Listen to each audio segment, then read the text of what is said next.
सगळ्यात अगोदर तर लोकशाहीमध्ये तुम्हाला आपलं म्हणणं मांडण्याचा अधिकार आहे, परंतु कायदाबाह्यपणे कोणतंही आंदोलन करण्याचा अधिकार नाही. रिझनेबल रिस्ट्रिक्शन्स आहेत. आणि मुंबईच्या बाबतीत आजच्या आंदोलनाच्या बाबतीत बोलायचं झालं तर उद्धव ठाकरे, आदित्य ठाकरे आणि त्यांच्या सोबतचे जे कोणी सवंगडी असतील त्यांनी आज 4 वाजता जे ठिकाण निवडले म्हणजे रिक्रिएशन ग्राउंड असलेल्या शिवाजी पार्काच्या जवळ, तिथे आंदोलन करता येत नाही. कायदेशीर बंदी आहे. कारण माननीय मुंबई उच्च न्यायालयाने स्पष्टपणे सांगितलेलं आहे. त्याचबरोबर पोलीस आयुक्तांना स्वतःला सुद्धा मुंबई टाउनमध्ये आझाद मैदान या डेझिग्नेटेड प्लेसच्या व्यतिरिक्त परवानगी देता येत नाही. शिवाजी पार्क पोलीस स्टेशनला मी स्वतः फोन लावला, त्यांच्याकडून सुद्धा माहिती घ्यायचा प्रयत्न केला. इतर रिसोर्सेसकडून सुद्धा मी माहिती घ्यायचा प्रयत्न केला. परवानगी दिल्याचं कुठेही सापडलेलं नाही. परवानगी देताच येत नाही. आणि जेव्हा परवानगी नसते तेव्हा बेकायद्याची मंडळी ठरते. एक लक्षात ठेवा, उद्धव किंवा आदित्य, लक्षात घ्या, एखादी मागणी करत असताना आपण आपलं वर्तन अत्यंत कायदेशीर असलं पाहिजे. आपण बेकायद्याची मंडळी कुठेही घेऊन उभं राहून आंदोलन करू शकत नाही. हे कायदेशीर दस्तूर सिद्ध असताना शिवाजी पार्क किंवा शिवाजी पार्क परिसर हा सायलेंट झोन आहे, रहिवासी एरिया आहे, ज्येष्ठ नागरिक राहतात.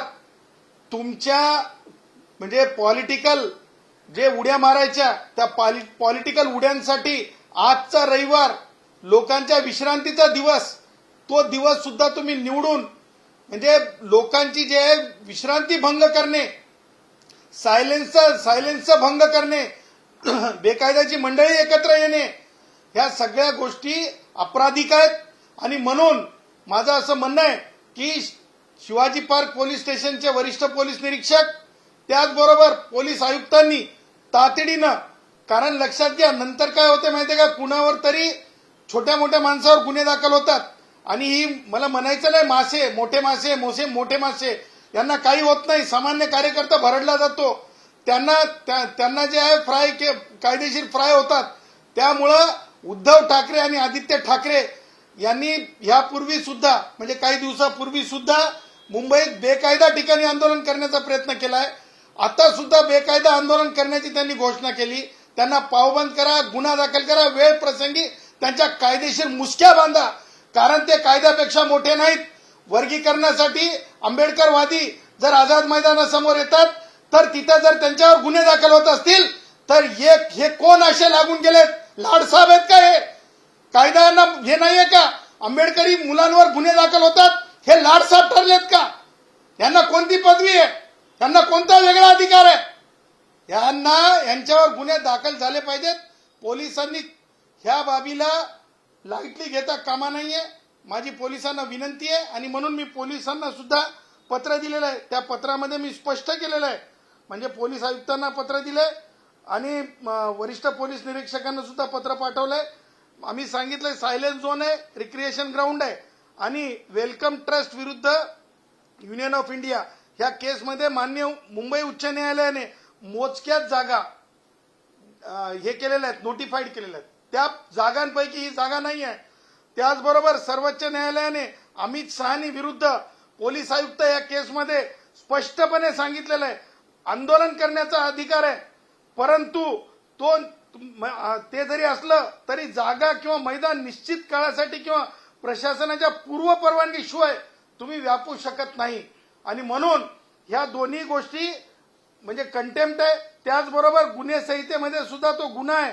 आणि म्हणून आमचं म्हणणं आहे की रामलीला मैदानच्या केसमध्ये सुद्धा सर्वोच्च न्यायालयाने अशाच प्रकारचे निर्देश दिलेले आहेत की बेकायदा कृत्य हे गुन्हाच दाखल झाला पाहिजे, अटकच झाली पाहिजे. शहानीमध्ये सुद्धा अटकच झालेली पाहिजे. कारण मागणी काय आहे त्यापेक्षा आपलं स्वतःचं वर्तन काय हे सुद्धा बघितलं जातंय. आणि म्हणून BNSच्या 189 खाली अनलॉफुल असेंब्ली म्हणून यांच्यावर गुन्हा दाखल व्हावा. 223 BNS खाली लोकसेवकाने जारी केलेल्या आदेशाची अवहेलना करणे, हे सुद्धा आदित्य ठाकरे सुद्धा लोकसेवक आहेत आणि पोलीस अधिकारी सुद्धा लोकसेवक आहेत. त्याच्यामुळे 223 खाली सुद्धा गुन्हा दाखल व्हावा. त्यानंतर 291, 292 खाली सुद्धा गुन्हा दाखल व्हावा, कारण तुम्ही पब्लिक न्यूसन्स तोडायला निघालेला आहात. त्यानंतर 196 BNS खाली सार्वजनिक शांततेची म्हणजे हे करण्यासाठी विरोधी कृत्य करणे किंवा चिथावणी देणे. या रे इकडं मागणी काय? तर कोणते सोनम वांगचुकची म्हणणं काय? तर म्हणे संविधानाच्या विरुद्ध जाऊन मरेपर्यंत मरू द्या मला नुसतं सोशल मीडिया हँडलवर कायदेशीर दृष्ट्या देता येते का? सर्वोच्च 2 उच्च न्यायालयाचे निरीक्षण आहे. जरंगेमध्ये मुंबई उच्च न्यायालयाचं निरीक्षण आहे, दिल्ली उच्च न्यायालयाचं निरीक्षण आहे. हे सगळं असताना का ही म्हणजे सोनम वांगचुक हे गांधी म्हणजे आजचे 2026चे गांधी हे सगळे जे लोक आहेत, सोकॉल्ड लोक ठरवायला निघालेत का? तुम्ही बॅरिस्टर गांधी जर ठरवायला निघाला असाल तर भारतरत्न डॉक्टर बाबासाहेब आंबेडकरांनी स्पष्ट सांगितलेलं आहे, उपोषण हा मार्ग नाही. संविधानाच्या चौकटीत आंदोलन आणि मागण्या, उपोषण हा मार्ग नाही. भारतरत्न डॉक्टर बाबासाहेब आंबेडकरांनी सांगितलेलं आहे. आणि जेव्हा भारतरत्न डॉक्टर बाबासाहेब आंबेडकरांनी सांगितलंय तेव्हा उद्धव ठाकरेचे विचार पाणी कम चायत. त्याचबरोबर आदित्य ठाकरेला पूछता कोण आहे? आणि सोनम वांगचुक किंवा अण्णा हजारेचं उदाहरण दिलं चाललंय. हे दोघं सुद्धा भारतरत्न डॉक्टर बाबासाहेब आंबेडकरांच्या मी म्हणेल तिळा एवढ्या बरोबरीचे नाही आहेत. आणि त्यामुळं जर कायदेशीर मागणी असेल आणि कायदेशीर वर्तन असेल तर आंदोलनाचा अधिकार आहे. म्हणून आमचं असं म्हणणं आहे. आणि मागणी काय? तर म्हणे राजीनामा द्या. सोनम वांगचुकने असे किती पॅराग्राफ लिहून दिलेत ज्याच्यामध्ये केंद्रीय शिक्षण मंत्री त्याच्यात जे दोषी आहेत असं लिहून दिले का? काहीतरी पुरावे दिलेत का? काहीच पुरावे नाहीत. आणि नानाभाऊ पाटोले, आपण सुद्धा भारतरत्न डॉक्टर बाबासाहेब आंबेडकरांचे स्पीचेस वाचावेत.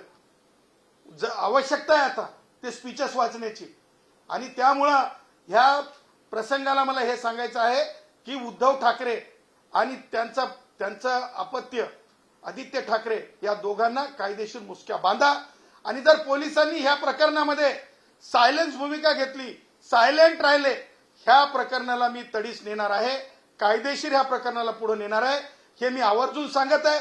जे कोणी बेकायद्याची मंडळी तिथं म्हणजे मी चिथावणी देऊन जमली असेल त्या सर्व भावांना, कारण लालबाग परळ असो की शिवाजी पार्क असो, आम्ही एक कुटुंब आहोत.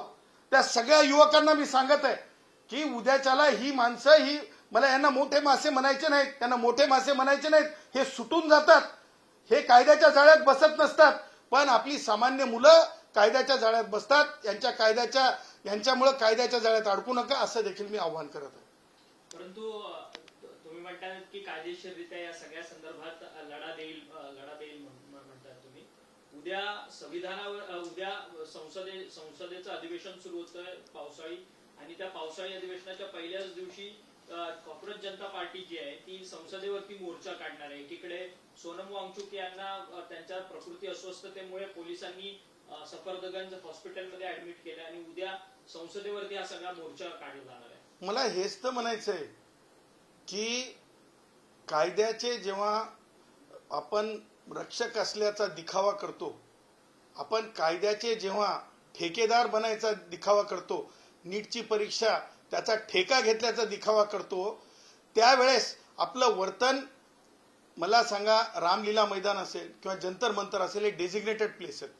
आझाद मैदान हे डेझिग्नेटेड प्लेस आहे. हनन फानन हे डेझिग्नेटेड प्लेस आहे. कायदा तोडून हे बोंबाबोंब कशासाठी? आणि म्हणून जर पार्लमेंट, मला असं म्हणायचं आहे की मी सोनम वांगचुकच्या तब्येतीचं जे काही चाललं होतं, त्यांच्या पत्नीने सांगितलं की त्यांची हेल्थ चांगली आहे, तर मग ते काय खातपीत होते का? असा सुद्धा मुद्दा उपस्थित होतो. क्रिटिसिझम, लिजिटिमेट क्रिटिसिझम आमचा अधिकार आहे. आणि मग ते चांगलेच होते आणि दवाखान्यामध्ये जर नेले गेले कायदेशीर दृष्ट्या, उच्च न्यायालयांच्या दृष्टीनं, तर मग त्याच्यात चुकीचं काय? आणि तुमची मागणीच नाही आहे, तुमची मागणीच नाही आहे.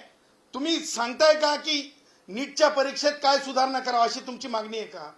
एक दोन ओळी आहेत का?